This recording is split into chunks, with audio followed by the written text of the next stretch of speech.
Welcome back to the Ricky Mathews Show. As usual, I just enjoyed that conversation with my friend Jeff Duncan from NOLA.com and the Times-Picayune. We get great feedback as a result of Jeff visiting with us. People enjoy kind of getting his insights, and he's just a good guy, and he cares deeply about the Gulf region, not just New Orleans, but this extension of New Orleans that we're part of, this Gulf region that's important to the Saints and the Pelicans and LSU and all the things that we might talk about. So it's fun to have access to Jeff. He's a good friend, and excited to have him on the show every week. Now we're going to turn over to another friend, someone who I've enjoyed getting to know over a series of shows, Captain Jeff Powell, Jeffrey Powell, who's the commanding officer for the Naval Construction Battalion Center in Gulfport, the CB base.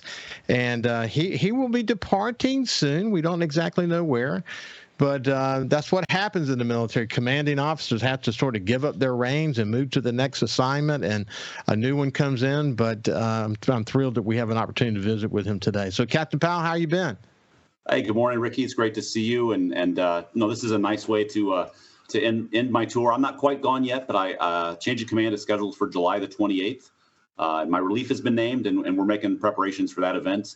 But it's great to be with you and continue this great relationship. Well, thank you, man. You've been a good friend. You really have. And as I was saying to you off the air, some of the best conversations I've had have been in the military community. But I just love. I want to bring first responders to life. I want to bring the military community to life. I want to bring volunteers and non-governmental entities to light.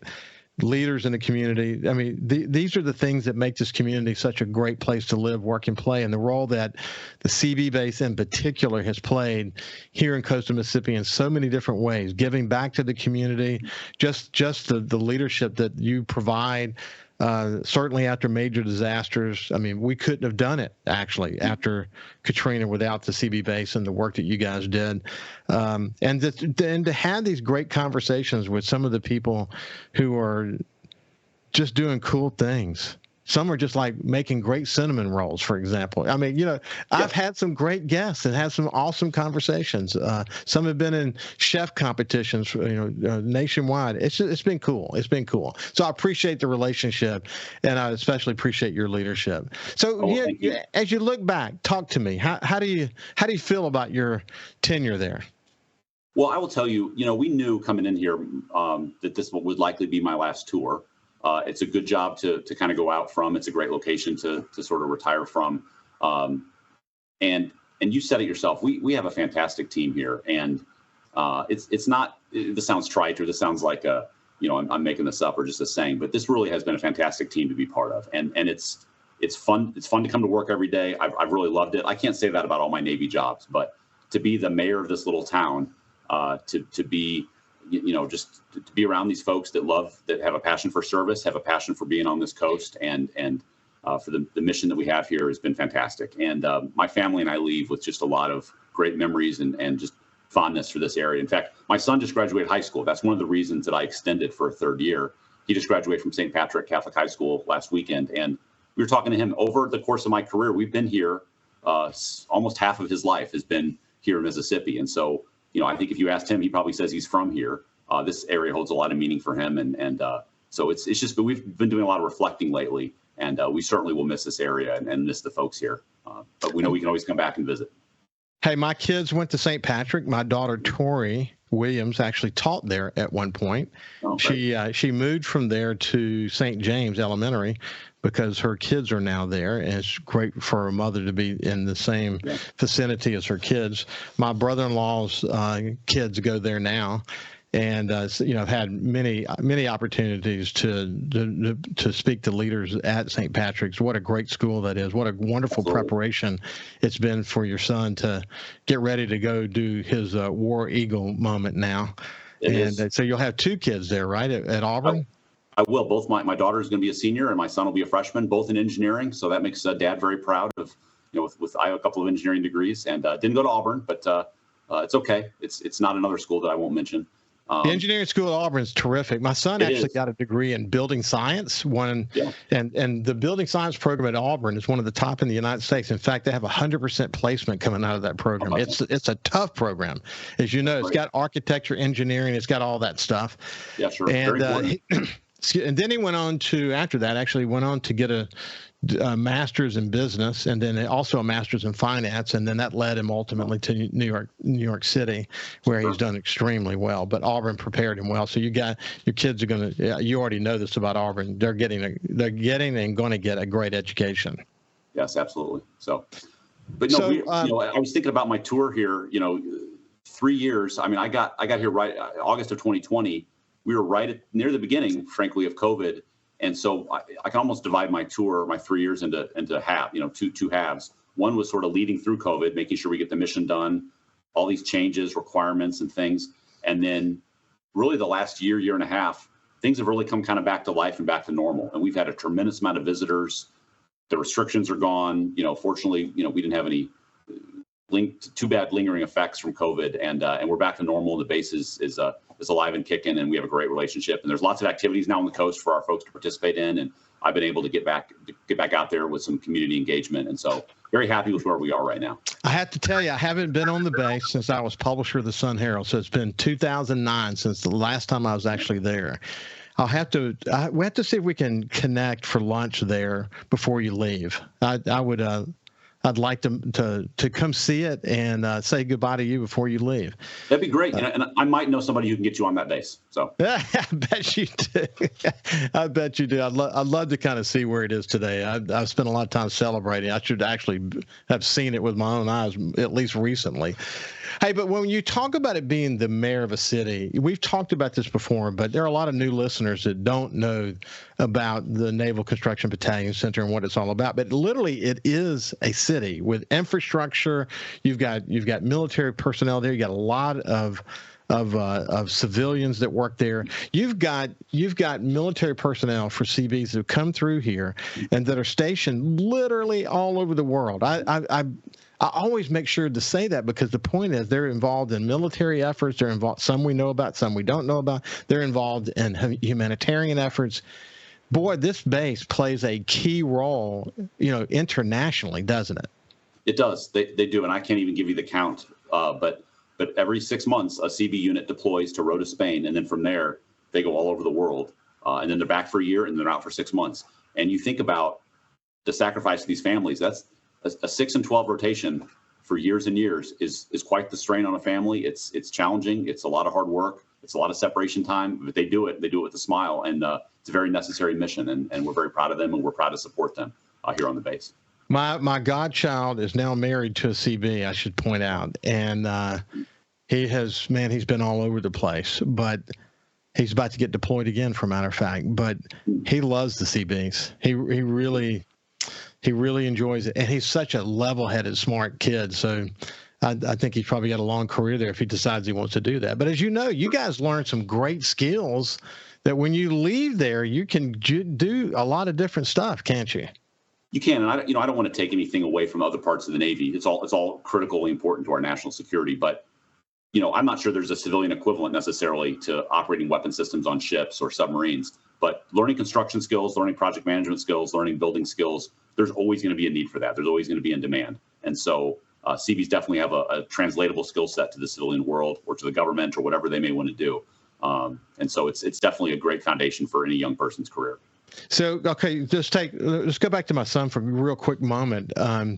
Building science, it's just essentially it's like a engineering / architecture, like building project manager kind of role. But what's interesting about what he learned about project management and project management tools, that when he went to Price Waterhouse, you think about consulting major change efforts within a corporation, when he brought the finance piece to that, but then he brought the project management piece to that as well, man, he had a leg up. He had a leg up on most of his competitors inside that business, and he has zoomed up because of that capability. And you've heard that time and time again, haven't you?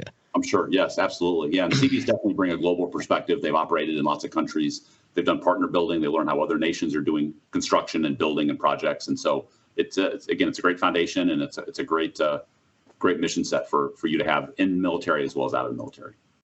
So okay, so let's come back to the being the mayor of this city. Sure. If you were to give a state of the city address today, talk to me about your city.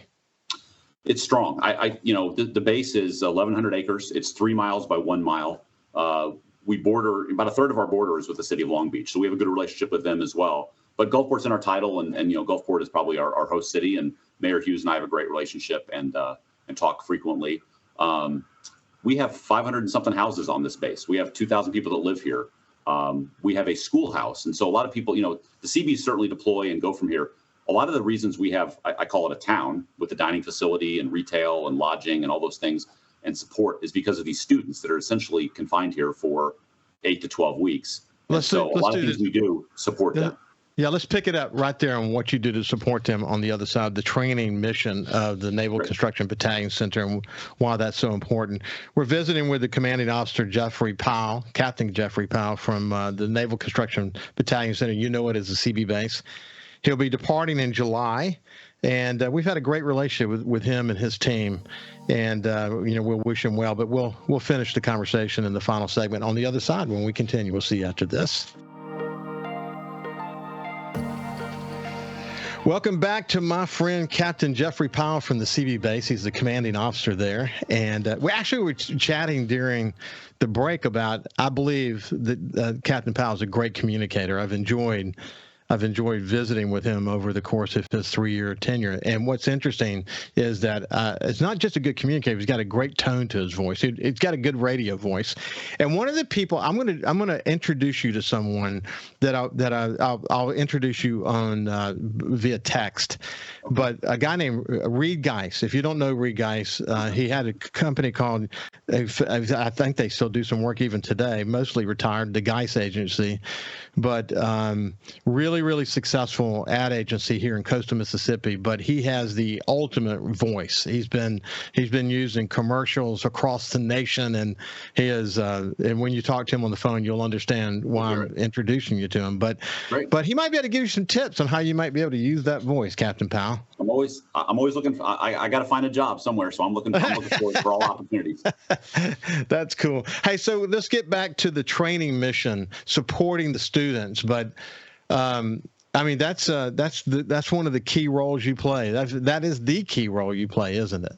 It is. So we're blessed. I think we've talked about this before, but we have a galley that's brand new, a dining facility on base that's open for a year. The Navy is frankly not investing a whole lot of money in galleys right now because there's other ways to feed sailors. But because we have this confined and constrained training group here, we have a very nice recreational center. We have a nice dining facility. We have very good dorms and barracks for them to live in. We have a lot of support services for them that are here for training. And one thing that's unusual, this is a Navy base, but more of the training that happens here is for Army and Air Force. So if you're a builder, construction, steelworker kind of trade in the Army, Navy, or Air Force, you come through Gulfport for that training. And so it's several thousand students a year, and then they go out to their Army units, their Air Force units, and also to the CBs. So, but we have other training classes here as well on this base, but that's kind of the main focus is the training center. It becomes such a critical component of deployment. Whether it's humanitarian deployment, you can give some examples of that, or military deployment, you can give some examples of that. Not all examples you can talk about, I get that, but why don't you kind of get a sense of what people are doing when they leave here? Sure. So they're going to they're getting their initial training. And then we have operational battalions here, and the battalions do a range of missions, and it's airfield damage repair, it's port damage repair. They can build operations centers. When they go to certain countries in the Pacific or in Africa or Eastern Europe, they're doing partner nation building. So they're building something together that community would need. They're also teaching the locals how to build, how to do project planning, how to source local materials.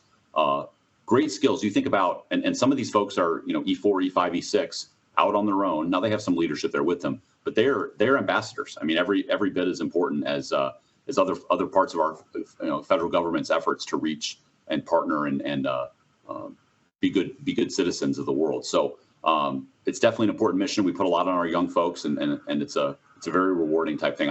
It's really fun to see some of these foreign nations and see the smiles on folks' faces when they've got a better skill, they've got better facilities, and the CBs have been a big part of that. Yeah, I remember I was the chairman of an organization called the Friends of the Gulf Island National Seashore, and working with George Schlegel, who was the former chairman of the board of Hancock Bank, now Hancock Whitney. We rebuilt the Ship Island Lighthouse, which now stands at the port of Gulfport. But we erected it and then brought it to Ship Island, and then of course Katrina kind of wiped it away. But the CB base helped us with that. But you guys have been involved in lots of local projects like that. I mean, it's a great learning opportunity for you guys, and it's kind of a proving field for experiential learning, and practice. But it's also a way to get back to the community. But you think about these skill sets that you're talking about and the heavy equipment that comes with that. You can understand why having a CB base right here at the sort of the epicenter of coastal Mississippi is critical to us after a major hurricane. Sure. Man, it comes to fruition then, doesn't it? It does. Let's hope we never need that again. But absolutely, we're here if necessary. But I do want to talk about, there's obviously, and you've talked to folks from Stennis and Pascagoula, there's a lot of military on the coast. We are the lone base on the coast. And so we provide a lot of those life support services, counseling, chaplains, legal, ID cards, those kind of things. We're providing it all to all the Navy and all the military along the coast. I manage a barracks actually for the folks that are on the crews that are going on the ships that are being built at Pascagoula. They live in a Navy barracks ashore, and so we span the coast with our influence here, just out of this base here. So it's more than just CBs. It's other life support functions and military kind of services we provide. Yeah, Navy's got a presence at Ingalls, and Navy's got a presence at Stennis. But the headquarters, as you're pointing out, for the Navy is the Naval Construction Battalion Center right here in Gulfport.